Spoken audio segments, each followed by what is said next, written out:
Hi മക്കളെ, നമസ്കാരം. നമ്മുടെ 9th സ്റ്റാൻഡേർഡിലെ അച്യുതമാമ എന്ന് പറയുന്ന ഒരു പാഠഭാഗം ഉണ്ടായിരുന്നു. അതിന് നമ്മൾ ഒന്ന് ചുരുക്കി അതിൻ്റെ സംഗ്രഹം നിങ്ങൾക്ക് തരാം. അതിൻ്റെ ചോദ്യോത്തരം എന്ത് ചെയ്യാം, നമുക്ക് ഇന്ന് അങ്ങോട്ട് സെറ്റാക്കാം. ഏതായാലും പരീക്ഷ അടുത്ത് നിൽക്കുന്ന സമയമാണ്.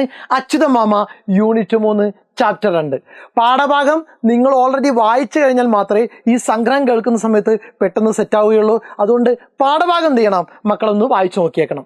KP രാമനുണ്ണി, ഞാൻ എഴുതിയപ്പോൾ KP രാമനുണ്ണി എന്തൊക്കെയോ സംഭവിച്ചു പോയതാണ്. നോക്കുക, KP രാമനുണ്ണി. കരുമത്തിൽ പുത്തൻ വീട്ടിൽ ജാനകി അമ്മയുടെയും പട്ടാറമ്പിൽ ദാമോദരൻ നായരുടെയും മകനായി 1955 കൊൽക്കത്തയിൽ ജനനം. KP രാമനുണ്ണിയെ കുറിച്ചുള്ള ഡീറ്റെയിൽസ് നിങ്ങൾ എന്ത് ചെയ്യുക, വായിച്ചു നോക്കുക. പാഠസംഗ്രഹത്തിലേക്ക് വരാം. മലയാള സാഹിത്യത്തിൽ ആധുനിക യുഗത്തിൻ്റെ മാറ്റങ്ങൾ ഹൃദയത്തിൽ തൊടുമാറ് ആവിഷ്കരിച്ച എഴുത്തുകാരനാണ് ശ്രീ KP രാമനുണ്ണി. തൊഴിലുകളും തൊഴിലിടങ്ങളും മനുഷ്യനെ എത്രത്തോളമാണ് മാറ്റിയതെന്നും മനുഷ്യരുടെ ജീവിതത്തിൽ സ്വന്തങ്ങൾക്കും ബന്ധങ്ങൾക്കും ഇടയിൽ ഉണ്ടായിക്കൊണ്ടിരിക്കുന്ന അകലങ്ങളും അവ ജനിപ്പിക്കുന്ന അസ്വാരസ്യങ്ങളും വളരെ ലളിതമായി ആവിഷ്കരിച്ചിരിക്കുന്ന ഒരു കഥയാണ് അച്യുതമാമ. ഒന്നുകൂടി ഓർത്തു വെക്കാം.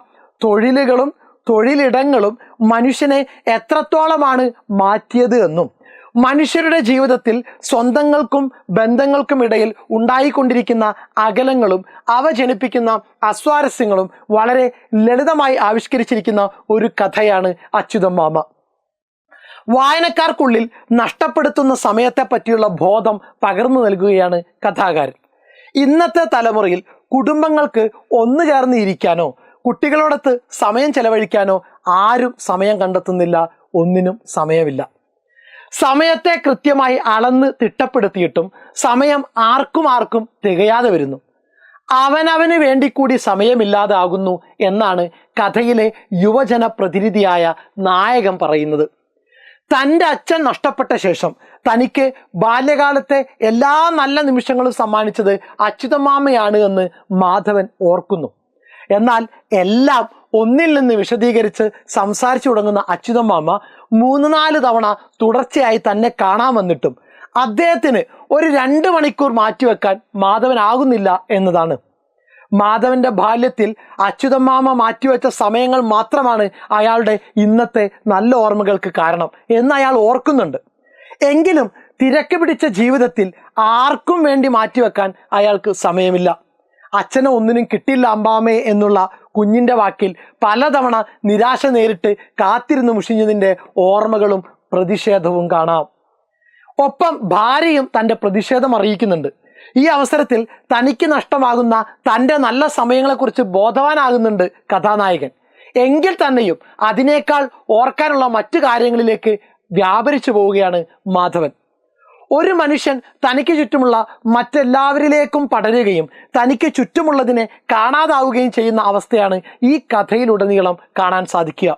ഒടുവിൽ തനിക്ക് വേണ്ടി കണ്ടെത്താൻ കഴിയാത്ത ആ 2 മണിക്കൂറിനോട് യാതൊരു പരാതിയുമില്ലാതെ മടങ്ങുന്ന അമ്മാമ്മ അച്യുതമാമ വായനക്കാരൻ്റെ ഉള്ളിൽ വേദനയാവുകയാണ്. ഒപ്പം നമ്മളിൽ ഓരോരുത്തരിലും നമ്മൾ നമ്മുടെ പ്രിയപ്പെട്ടവർക്ക് വേണ്ടി മാറ്റിവെക്കാത്ത സമയത്തെക്കുറിച്ചുള്ള ഓർമ്മപ്പെടുത്തലാണ് ഈ കഥ എന്ന് പറയുന്നത്. സെറ്റാണോ? ആമുഖം ഒന്നുകൂടി എന്ത് ചെയ്യുക, ബാക്ക് പോയി കേട്ടു നോക്കുക. പിറ്റേന്ന് കാലത്ത് കുളിമുറിയിൽ കടന്നപ്പോഴാണ് അച്യുതമാമയെക്കുറിച്ചുള്ള ചിന്ത പ്രജ്ഞയിൽ പ്രകാശം പറ്റിയത്. പ്രജ്ഞ, ബുദ്ധി. അച്യുതമാമയെക്കുറിച്ച് എന്തെല്ലാം ഓർമ്മകളാണ് കഥാനായകൻ പങ്കുവെക്കുന്നത്? കുറിപ്പ് തയ്യാറാക്കുക. അച്ഛനെ ഓർമ്മയില്ലാത്ത തനിക്ക് അച്ഛൻ്റെ കർത്തവ്യങ്ങൾ മുടങ്ങാതെ നിവർത്തിച്ച് തന്നയാളാണ് അച്യുതമാമ. ഇന്ന് കാണുന്ന ജീവിതത്തിലേക്ക് അച്ഛൻ്റെ സ്ഥാനത്തു നിന്നും കൈപ്പിടിച്ച് താങ്ങായത് അച്യുതമാമയാണ്. ബാല്യത്തിൽ ഉത്സവമേറ്റിയതും താൻ തോളിൽ കയറിയാൽ കുതിരയായി മാറിയതും അമ്പലപ്പറമ്പിൽ അമിട്ടുപൊട്ടു പോലെ ചിരിച്ചും തൻ്റെ ബാല്യകാല സന്തോഷങ്ങളിൽ ഒറ്റപ്പെടലിൻ്റെ വാതിലടച്ച് തനിക്ക് കൂട്ടായി തീർന്നതും ഇതേ അച്യുതമാമയാണ്. ഓണനാളുകൾ ബാല്യത്തിൻ്റെ കുളിരോർമ്മകളാണല്ലോ. അവക്കെല്ലാം തൻ്റെ ജീവിതത്തിൽ വെളിച്ചം നിറച്ചത് ഈ അച്യുതമാമയാണ് എന്ന ഓർമ്മകൾ കഥാനായകനിൽ നിറയുന്നുണ്ട്.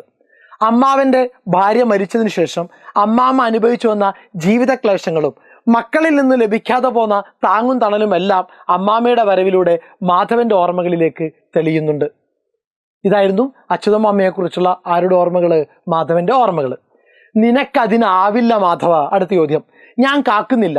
അച്യുതമാമ ഇങ്ങനെ പറയാൻ ഇടയായ സാഹചര്യം എന്താവും? കഥാസന്ദർഭങ്ങൾ വിശകലനം ചെയ്ത് നിങ്ങളുടെ നിഗമനങ്ങൾ അവതരിപ്പിക്കുക. നിനക്കതിന് ആവില്ല മാധവ, ഞാൻ കാക്കുന്നില്ല. അച്യുതൻ മാമ ഇങ്ങനെ പറയാനിടയായ സാഹചര്യം എന്താവും? കഥാസന്ദർഭങ്ങൾ വിശകലനം ചെയ്ത് നിങ്ങളുടെ നിഗമനങ്ങൾ അവതരിപ്പിക്കുക. മാധവനെ കാണാൻ പല തവണ അച്യുതൻ മാമ വരികയുണ്ടായി. അദ്ദേഹത്തിന് വേണ്ടത് മാധവന്റെ വെറും 2 മണിക്കൂറുകൾ മാത്രമായിരുന്നു. എന്നാൽ അദ്ദേഹത്തിൻ്റെ തിരക്കിട്ട ജീവിതത്തിൽ 2 മണിക്കൂറുകൾക്ക് വളരെയധികം പ്രാധാന്യമുണ്ടായിരുന്നു. തൻ്റെ പ്രാഥമിക കാര്യങ്ങൾ വരെ എണ്ണി തിട്ടപ്പെടുത്തി ചെയ്യുന്ന ആളാണ് മാധവൻ.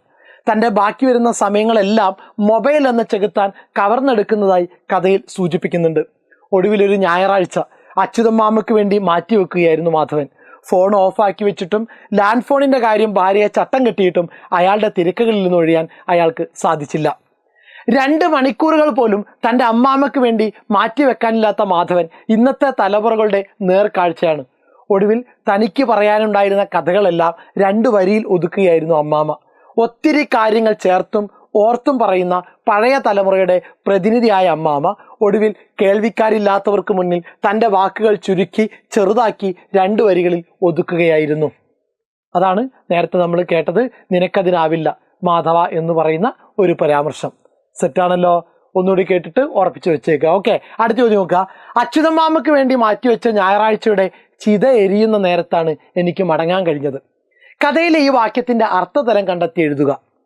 3-4 തവണ തന്നെ കാണാൻ കയറിയിറങ്ങിയ അച്യുതൻ മാമ മാധവനോട് ചോദിച്ച 2 മണിക്കൂർ അനുവദിച്ച് കിട്ടിയത് ഒരു ഞായറാഴ്ചയായിരുന്നു. ഒടുവിൽ ആ ഞായറാഴ്ചയും അപഹരിച്ച് അച്യുതൻ മാമയുടെ കഥകളെ തനിച്ചാക്കി തനിക്ക് തൻ്റെ തിരക്കുകളുടെ ലോകത്തേക്ക് ചെല്ലേണ്ടി വന്നു. തിരക്കുകൾക്ക് അവസാനമില്ല എന്ന് മനസ്സിലാക്കിയ അമ്മാമ്മ 2 വരികൾക്കിടയിൽ തനിക്ക് പറയാനുള്ളതെല്ലാം ഒതുക്കി വെച്ച് യാത്ര തിരിച്ചു. മാധവൻ പോകുന്ന വഴി ഉറക്കെ വിളിച്ചു പറഞ്ഞിരുന്നു, ഞാൻ നേരത്തെ വരാം അമ്മാമ്മയെന്ന്. അതിന് അയാൾക്ക് കഴിയില്ല എന്ന് അയാൾ മനസ്സിലാക്കി കഴിഞ്ഞിരുന്നു. ഇതുപോലെ തന്നെ അയാളുടെ മകളും അച്ഛൻ്റെ തിരക്കുകൾക്ക് അറുതിയില്ല എന്ന് മനസ്സിലാക്കി കഴിഞ്ഞിരുന്നു. അച്ഛനെ ഒന്നിനും കിട്ടൂല അമ്മാമ്മ എന്ന കുട്ടിയുടെ വാക്കുകൾ അവരുടെ ഹൃദയത്തിൽ നിന്നും വന്ന പരിഭവത്തിൻ്റെ സ്വരമാണ്. അതുപോലെ തന്നെ ഭാര്യയും തൻ്റെ ഭർത്താവിൻ്റെ തിരക്കുകളിൽ അറിയിച്ച അതൃപ്തി കുടുംബത്തിൽ മാധവൻ്റെ തിരക്കുകൾ മൂലം നഷ്ടമാകുന്ന നല്ല സമയങ്ങളെ ഓർമ്മപ്പെടുത്തുന്നതാണ്. ഓക്കെ, നെക്സ്റ്റ് ക്വസ്റ്റ്യൻ നോക്കുക. കഥാനായകന് കുടുംബ ബന്ധങ്ങൾ കാത്തു സൂക്ഷിക്കാൻ കഴിയാതെ പോകുന്നുണ്ടോ? കഥ വിശകലനം ചെയ്ത് നിങ്ങളുടെ അഭിപ്രായം സമർത്ഥിക്കുക. കഥാനായകന് തൻ്റെ തിരക്കുകളുടെ അതിപ്രസരം മൂലം സ്വന്തം കാര്യങ്ങൾ പോലും കൃത്യമായി ചെയ്യാനോ ജീവിതത്തിൻ്റെ ഒരു നേരങ്ങൾ പോലും ആസ്വദിക്കാനോ കഴിയുന്നില്ല എന്നതിനുള്ള തെളിവുകളാണ് കഥയിലുടനീളം കാണുന്നത്. പ്രഭാത ഭക്ഷണം കഴിക്കുകയല്ല, വിഴുങ്ങുകയാണ് അയാൾ ചെയ്യുന്നത്. ഈ വാക്യത്തിൽ നിന്നും തന്നെ അദ്ദേഹത്തിൻ്റെ തിരക്കുകളുടെ ആഴം തിരിച്ചറിയാൻ കഴിയും. കുടുംബാംഗങ്ങൾ ഒന്നിച്ചു ചേരുന്ന ഇടങ്ങളും സമയവുമാണല്ലോ ഭക്ഷണ നേരങ്ങൾ. അവിടെ പോലും രുചി അറിഞ്ഞ് ഭക്ഷണം കഴിക്കാനോ തൻ്റെ ചുറ്റുമുള്ളവരോട് മനസ്സുറക്കാനോ അദ്ദേഹത്തിന് കഴിയുന്നില്ല. തൻ്റെ ബാല്യത്തിൻ്റെ സന്തോഷങ്ങളുടെ ആണിക്കല്ലായ തൻ്റെ അമ്മാമ്മ നാളുകൾക്ക് ശേഷം വീട്ടിലെത്തിയതാണ്. അദ്ദേഹത്തിനോട് ചേർന്നിരിക്കാനോ കുശലം പറയാനോ അയാൾ സമയം കണ്ടെത്തിയില്ല. നൈമിഷികമായ മനുഷ്യ ജീവിതത്തിൽ തൻ്റെ കുടുംബത്തെയോ ചുറ്റുപാടുകളെയോ കാണാനുള്ള കണ്ണുകൾ അയാൾക്കില്ലാതെ പോകുന്നു. അവർക്കൊപ്പമുള്ള നല്ല നിമിഷങ്ങൾ മാത്രമായിരിക്കും ജീവിതത്തിൽ ഒടുവിൽ ബാക്കിയാവുക എന്ന തിരിച്ചറിവ് ആധുനിക സമൂഹത്തിന് നഷ്ടമായി തുടങ്ങിയിരിക്കുന്നു എന്നതിനുള്ള തിരിച്ചറിവ് നൽകുകയാണ് ഈ കഥ. ഓക്കെ മക്കളെ, സെറ്റാണല്ലോ? ഓക്കെ, പാഠഭാഗം വായിച്ച് ചോദ്യോത്തരം എന്ത് ചെയ്യുക, സെറ്റാക്കി വെച്ചേക്കാം. അടുത്ത വീഡിയോയിൽ അടുത്ത പാഠഭാഗമായിട്ട് മാഷ് വരുന്നുണ്ട്. Okay, thank you.